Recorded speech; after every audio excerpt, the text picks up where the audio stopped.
बिस्मिल्लाहिर्रहमानिर्रहीम। एक नई वीडियो और एक नए चैप्टर सीआरपीसी का एक नए चैप्टर के साथ आज हम आगे की तरफ जो है इसकी स्टडीज़ की तरफ आगे बढ़ते हैं। इसमें जो चैप्टर 24 वो ख़त्म किया था हमने, आज हम चैप्टर 25 सीआरपीसी शुरू करेंगे। और जो चैप्टर 25 सीआरपीसी है वो है of the mode of taking and recording evidence in inquiries and trial. ये चैप्टर सेक्शन 357 ये चैप्टर शुरू होगा 353 सेक्शन से और गालबन ये 365 सेक्शन तक जाएगा, क्योंकि ये एविडेंस के मुताबिक है कि एविडेंस कैसे रिकॉर्ड होगी। तो इसके पैरेलल और एक और चैप्टर भी है जो जब हम एविडेंस की बात करें तो उसको भी इसी तरह से पढ़ना ज़रूरी होता है जिस तरह से ये है, और वो है कानून शहादत ऑर्डर 1984। उसका चैप्टर 10 है जो कि एविडेंस के बारे में है और वो शुरू होता है of the examination of witness. वो आर्टिकल 130 से आर्टिकल 161 तक है। हम जब इसको सीआरपीसी के इस चैप्टर को शुरू करेंगे तो इसको ख़त्म करने के साथ ही फिर हम उस चैप्टर की तरफ आ जाएंगे। लेकिन इसमें जो इसके इम्पोर्टेंट सेक्शंस होंगे उन सेक्शंस के साथ साथ यानी जो सीआरपीसी के इम्पोर्टेंट सेक्शन होंगे और उनके साथ जो बहुत ज़्यादा ज़रूरी चैप्टर्स हैं और उस चैप्टर में बहुत ज़्यादा ज़रूरी जो आर्टिकल्स हैं उनको इसके साथ मिला के पढ़ते जाएंगे। आगे जो कानून शहादत ऑर्डर 1984 है उसके सारे आर्टिकल बहुत ज़रूरी हैं, लेकिन उसमें जैसे कि आर्टिकल 140 है, इसी तरह से इसमें से भी कुछ सेक्शन हैं जो बहुत ज़रूरी हैं, तो उनको उसके साथ मिला के पढ़ लेंगे। आज हम शुरू करेंगे सेक्शन 353 सीआरपीसी। सेक्शन 353 जो है वो क्या है? वो है evidence to be taken in the presence of accused. जो एविडेंस है वो अक्यूज्ड जो पर्सन जो है उनकी मौजूदगी में ली जाएगी, यानी उनकी जो एविडेंस रिकॉर्ड होगी वो मुल्ज़म कोर्ट में हाजिर होगा और उसकी मौजूदगी में रिकॉर्ड की जाएगी। यानी ये सेक्शन 353 है।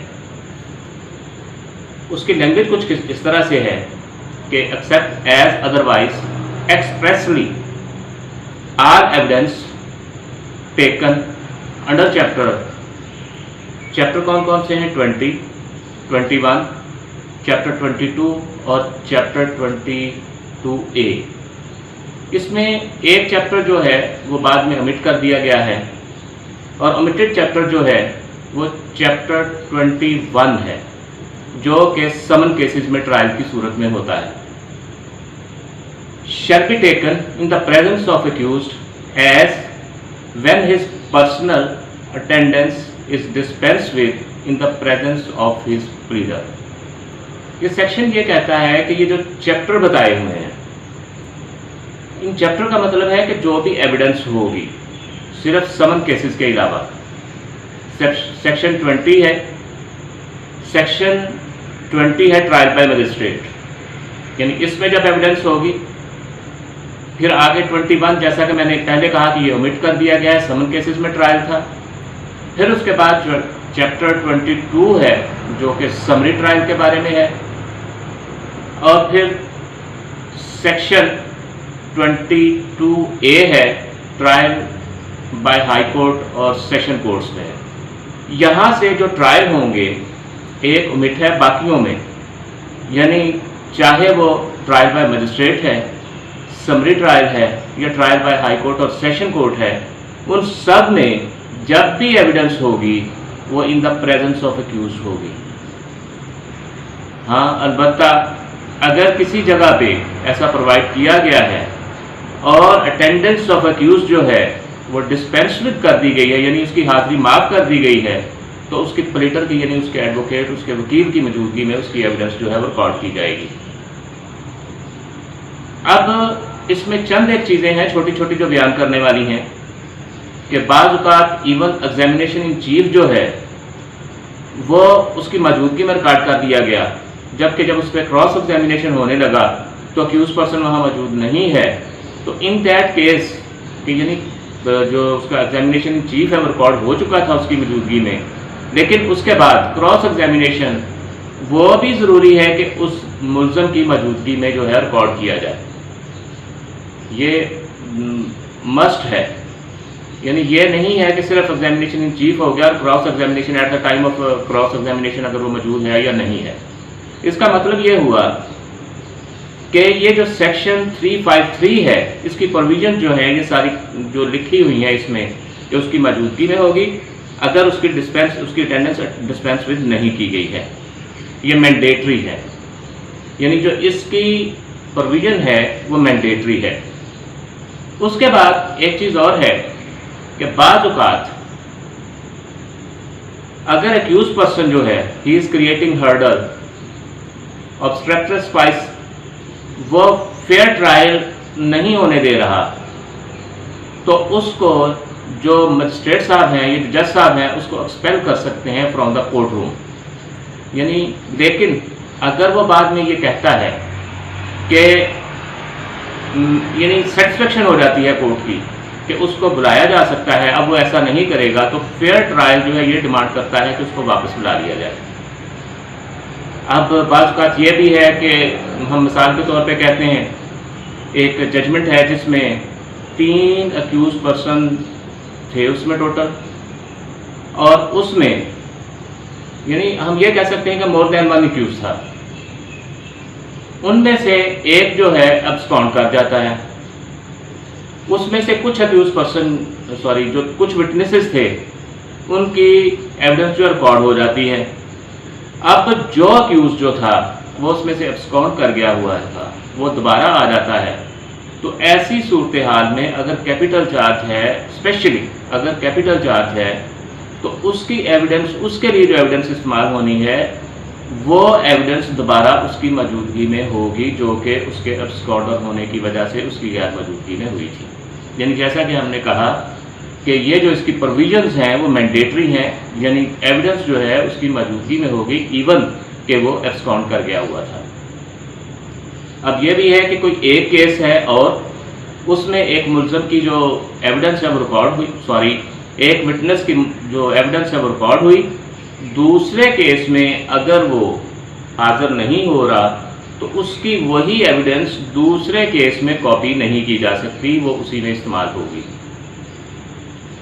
अगर ऐसा कुछ किया जाता है तो इसको हम कहते हैं कि ये that constitute a serious and a grave infringement of the provisions, जो हम ऊपर पढ़ते आ रहे हैं उन सब की जो प्रोविजंस हैं उन प्रोविजंस की ये इन्फ्रिंजमेंट है। अब ये चीज़ें जो हमने देखी हैं ये सिर्फ ये इस चीज़ को बयान करती हैं कि अक्यूज़्ड का वहाँ पे मौजूद होना ज़रूरी है अगर उसकी अटेंडेंस डिस्पेंस विद नहीं की गई है, हाज़िरी माफ़ नहीं की गई है, और उसके साथ ये मैंडेटरी है, फेयर ट्रायल का तकाजा है। ये सारी चीज़ें जो है 353 सेक्शन में बयान की गई है। उसके बाद 354 है।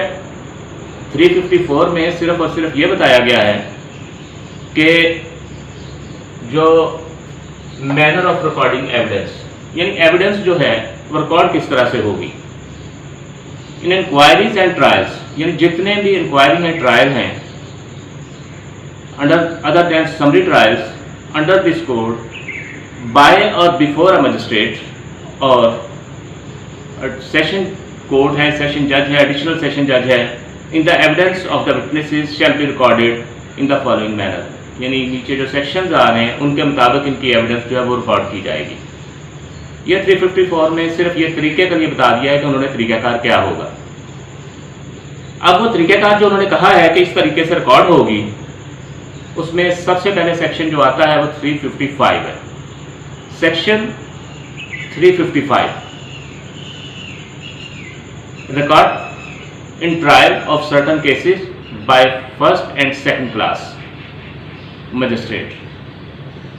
अब इसका सब सेक्शन 1 वो क्या कहता है, पहले हम इसका थोड़ा सा ये देख लेते हैं कि जब भी एविडेंस जो है वो फर्स्ट और सेकंड क्लास मजिस्ट्रेट से रिकॉर्ड की जाएगी तो वो memorandum of substance of evidence लिखेगा कि जब वो जो एग्जामिनेशन जो है, जो विटनेस है उसका प्रोसीड करेगा, यानी जो उसकी एविडेंस आगे चलेगी तो वो मेमोरेंडम ऑफ सब्सटेंस लिखता चला जाएगा, साथ साथ memorandum of substance of evidence लिखेगा। सबसेक्शन 1 ये कहता है। दूसरा सेक्शन जो है सबसेक्शन 2 जो है इसका, पहले सबसेक्शन में ये कह दिया कि जो एविडेंस लिखी जाएगी by the magistrate of first class और सेकंड क्लास, यानी और वो कौन से चैप्टर्स में, अंडर चैप्टर 20 और चैप्टर 22 में, यानी ट्रायल बाय मजिस्ट्रेट में, और यानी जो इन दोनों में ट्रायल होना है, एक चैप्टर है चैप्टर 20 ट्रायल बाय मजिस्ट्रेट और दूसरा है चैप्टर 22 यानी समरी ट्रायल, यानी मजिस्ट्रेट बाय फर्स्ट क्लास और सेकंड क्लास जब भी होगा तो तमाम प्रोसीडिंग जो कि 514 के तहत ना हो रही हो, बाकी सब सेक्शंस के तहत हो, बॉन्ड्स के मतलब जो प्रोविजंस हैं उसके अलावा हो, तो फिर क्या होगा, एविडेंस लिखते वक्त जो प्रोसिक्यूशन विटनेसेस या प्रोसिक्यूशन विटनेस जो भी आएगा उसकी एविडेंस आगे प्रोसीड करेगी तो memorandum of substance of evidence जो है वो मजिस्ट्रेट साहब साथ लिखेंगे, और ऐसा मेमोरेंडम जो है वो लिखा जाएगा और साइन किया जाएगा मजिस्ट्रेट से खुद, और जो मेमोरेंडम लिखा जाएगा सब्सटेंस ऑफ एविडेंस का वो that would be a part of that record, वो जो रिकॉर्ड है उसका हिस्सा बनता चला जाएगा। अब आगे सबसेक्शन 3 क्या कहता है, if the magistrate is prevented from making a memorandum, यानी वो किसी वजह से उसका मेमोरेंडम नहीं बनाता एज अबव, जैसा कि ऊपर बयान किया गया है, वो इसकी रीजंस लिखेगा कि उसने ऐसा क्यों नहीं किया या वो ऐसा क्यों नहीं कर सका, और जो ऐसा लिखने की चीज़ है कि जो वो लिख रहा है क्यों नहीं कर सका, वो या तो खुद लिखेगा, अगर नहीं तो उसके सुपरविजन में ओपन कोर्ट में लिखा जाएगा, उसको साइन करेगा, और फिर उसके बाद जो ऐसा मेमोरेंडम है उसको रिकॉर्ड का हिस्सा बनाया जाएगा। यानी सेक्शन 355 जो है उसके 3 सबसेक्शंस हैं। सबसे पहले जो उसमें कहा गया है वो है कि फर्स्ट क्लास और सेकंड क्लास मजिस्ट्रेट्स जो हैं, और वो 2 चैप्टर 20 और चैप्टर 22 जो हैं, इसमें जब एविडेंस रिकॉर्ड करेंगे तो उसमें memorandum of substance of evidence साथ लिखेंगे जो एविडेंस आगे चलेगी, और फिर ऐसा मेमोरेंडम जो है वो रिकॉर्ड का हिस्सा बनेगा, मजिस्ट्रेट साहब उसको हिस्सा बनाएंगे। अगर वो किसी वजह से ऐसा मेमोरेंडम नहीं लिख सकते तो फिर उसमें वो रीज़न लिखेंगे कि ऐसा क्यों नहीं हुआ, और फिर उसको रिकॉर्ड का हिस्सा बनाया जाएगा।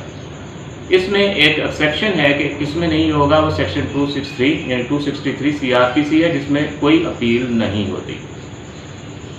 अगर एविडेंस कभी रीडर से रिकॉर्ड की जाती है तो उसके बारे में क्या है, उसके बारे में है कि CRPC जो है, पूरे CRPC की स्कीम में इस किस्म की कोई चीज़ बयान नहीं की गई है कि कोई भी रीडर जो है वो कॉम्पिटेंट हो इस तरह की एविडेंस लिखने का। यानी हमें इन प्रोविजंस को फॉलो करना होगा जो कि चैप्टर 25 में दी गई हैं। आज हमने 3 सेक्शन देखे हैं जिसमें सेक्शन 353 है कि एविडेंस जो है वो इन द प्रेजेंस ऑफ एक्यूज्ड होगी। 354 जो है वो ये बताता है कि तरीकाकार क्या होगा एविडेंस लिखने का, यानी वो तरीकाकार क्या से मुराद है कि वो कहता है कि आगे जो सेक्शंस आ रहे हैं उनके तहत लिखा जाएगा, जैसा कि 355 में फर्स्ट क्लास और सेकंड क्लास मजिस्ट्रेट के लिए तरीकाकार बयान किया गया है कि वो इसको लिखेंगे, मेमोरेंडम लिखेंगे, मेमोरेंडम अगर नहीं लिखेंगे सब्सटेंस ऑफ एविडेंस का तो उसकी रीज़न लिखेंगे, और फिर उसके बाद इनएबिलिटी भी लिखेंगे कि क्यों ऐसा वो नहीं कर सके। तो ये चीज़ें इसमें बताई गई हैं। नेक्स्ट लेक्चर में आगे हम इसके चलेंगे, उस वक्त तक के लिए इजाज़त दीजिए। अल्लाह हाफ़िज़।